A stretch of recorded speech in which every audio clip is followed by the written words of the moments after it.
Hello, everybody.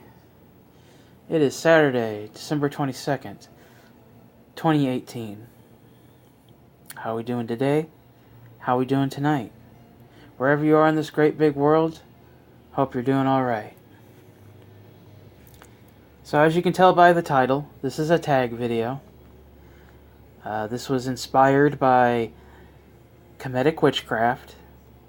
She asked 3 questions in the pagan community group I'm in on Facebook. I'm bad at the titles of the group, so forgive me. But a link to her channel will be in the description down below.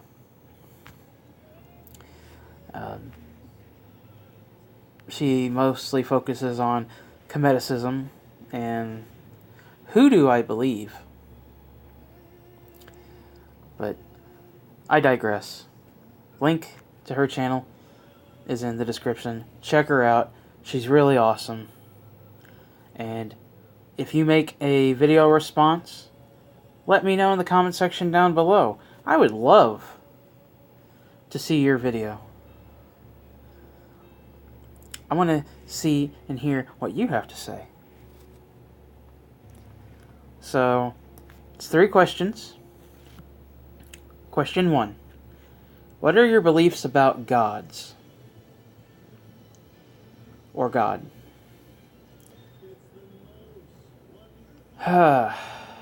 Okay. I'm going to try not to be convoluted. I believe that the gods all exist. That a lot of them share some of the same energy. Like, for example, Ishtar, Inanna, and Ereshkigal of the Mesopotamian pantheon. They're 3 separate goddesses, yet they share the same energy. 3 who are as one. You know, they each has a different personality, if that makes sense. But they make up one energy. I believe a lot of the gods share similar energies. Kind of like Hecate is the Greek similar energy to Ereshkigal. And in some cases, Hecate Ereshkigal. Now, I do believe that there is gods above gods. I do believe in the Omni-Lords. I've talked about that before. I believe that there's 3 Omni-Lords. The Christian God, in my belief, he is one of them. He is one of them. And then we have the gods of our various pantheons and magics and paths. So I believe that they exist. Some of them share the same energy signatures.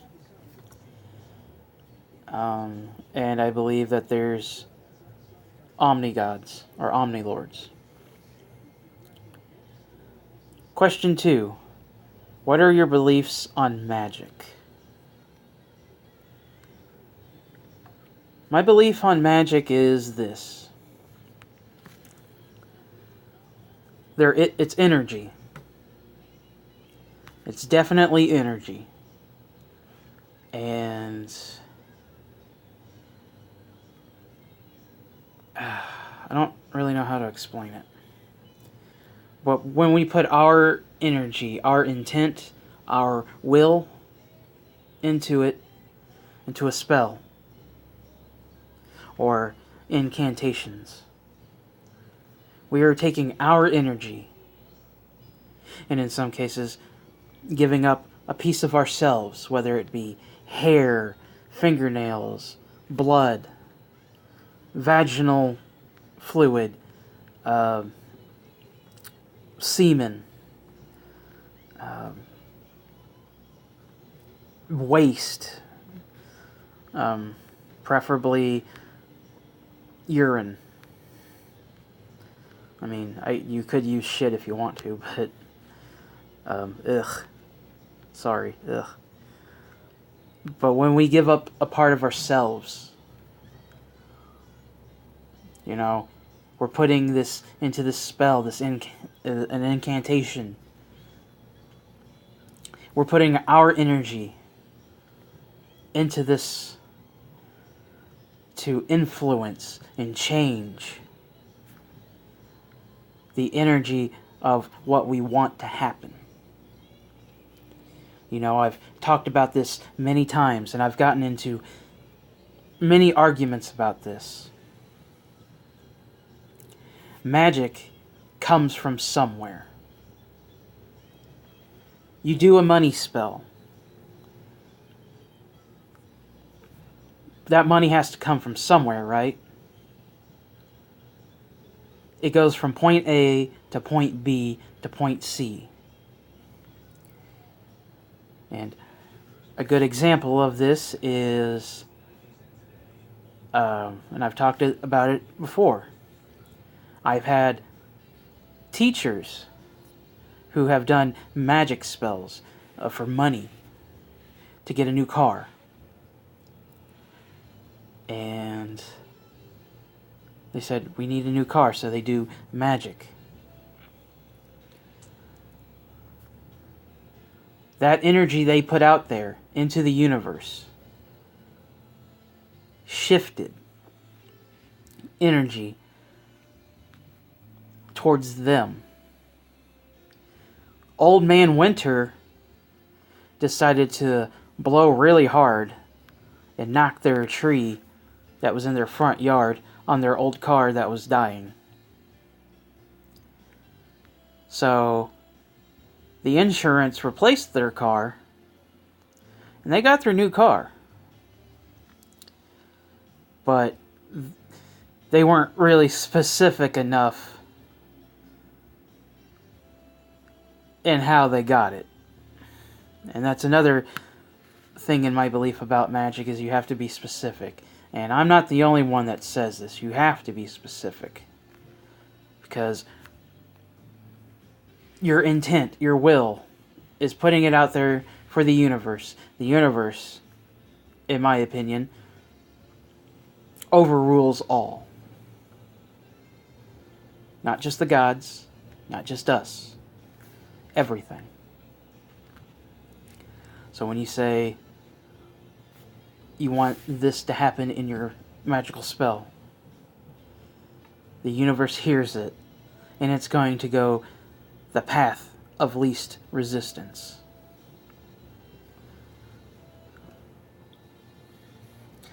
Now, even though it is an energy, and it can be influenced, it does not work 100% of the time. Some things just cannot be changed by magic. No matter how many spells you're putting out there to change something.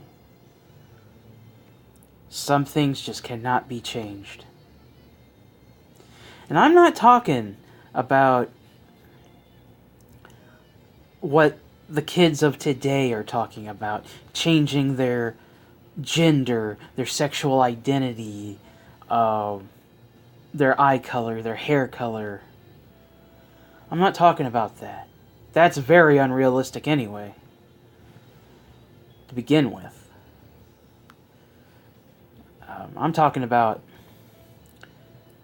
some things are set in stone and cannot be changed. But that goes into a whole different video on fixed positions in our lives. My belief on magic is that it's real.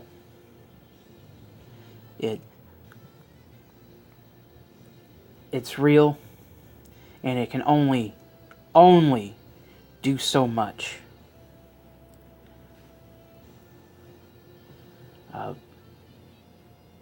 Magic can only do so much. The energy can only do so much. Sometimes you have to get out there and work with the magic. Sometimes you can sit on your butt watching TV after doing a spell, and yeah, sometimes it'll work. But remember, the path of least resistance. And if you're out there and you're changing what needs to be done, you're creating this way of the magic to come to you.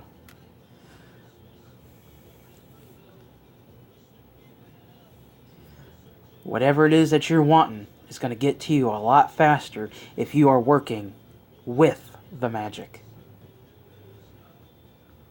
I can sit here all day and make sigils for a job. I can do that all day, every day. But I'm not going to get a job just sitting here. Yeah, the universe hears it. The universe is trying. But I have to get out there and make it happen. It's going to make it easier for me to get a job.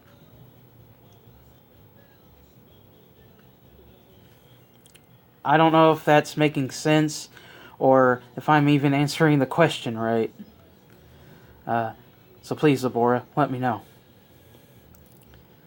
Finally, question 3. Why do you hold these beliefs? Was it an idea? Was it an interaction? An epiphany? Or what? Why do you believe as you believe in regards to the gods and on magic?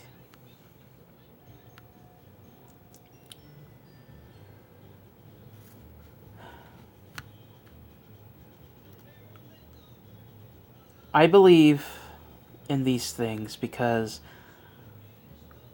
to quote King Diamond's song, The Angel of Light, on their album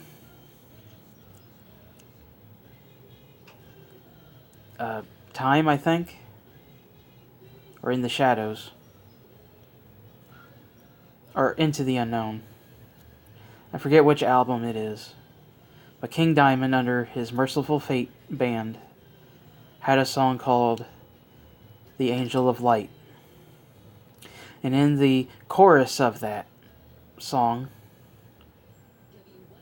he says, I believe in all that I have seen, and I have seen the Angel of Light. Now, I'm not saying I saw Lucifer, but I have seen some of the blessings that the gods and God, while I was being a good Christian boy, and I use that term loosely,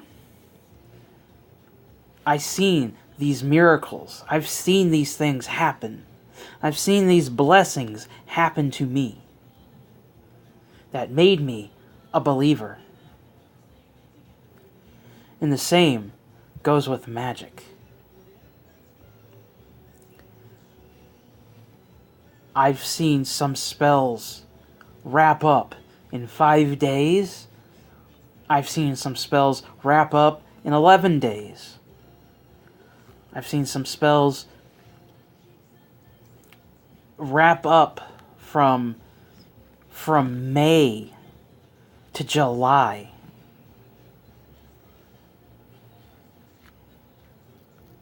Nature is a good indication of your magic working. You have to be tuned to listen. Nature will tell you. nature is a very good indicator of magic is working.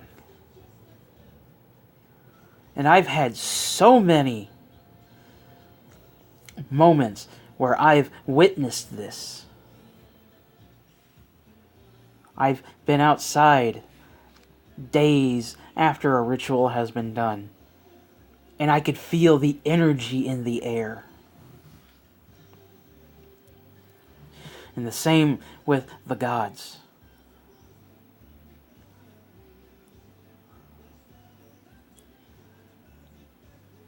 I know they're there. I've personally, I cannot stress this enough.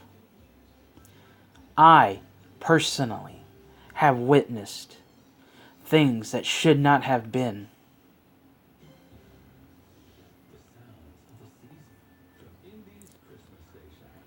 I can't speak for anyone else. I'm not going to speak for anyone else. But I've seen things that should not have happened happen.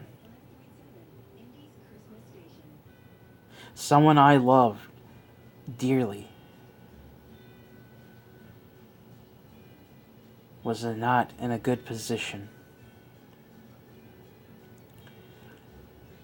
And Azathoth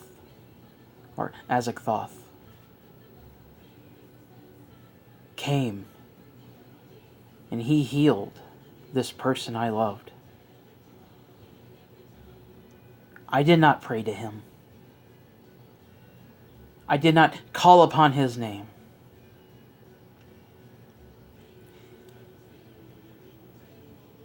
He came and healed her. And that is why I am a full-on devotee to him.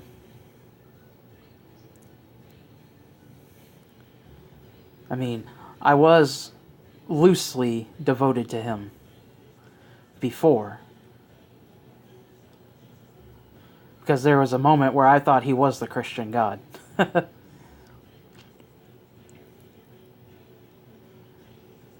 But when that happened, I wasn't calling upon him. I was calling upon the Christian God. He came. Azathoth came. And he healed her.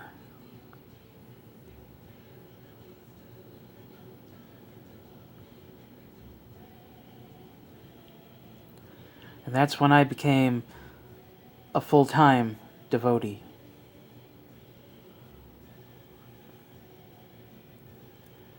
Ereshkigal has come to me in my dreams, my visions, all the way back since 2010.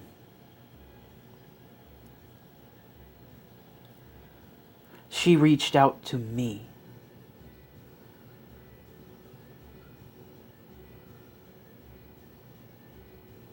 Did I think I was going crazy?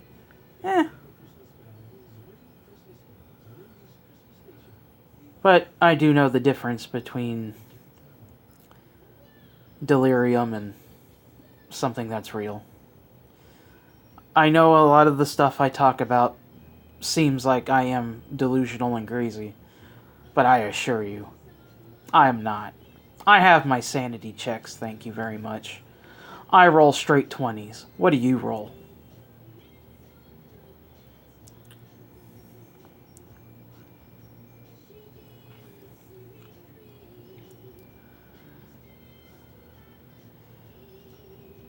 But I have seen and witnessed too much to be a non-believer.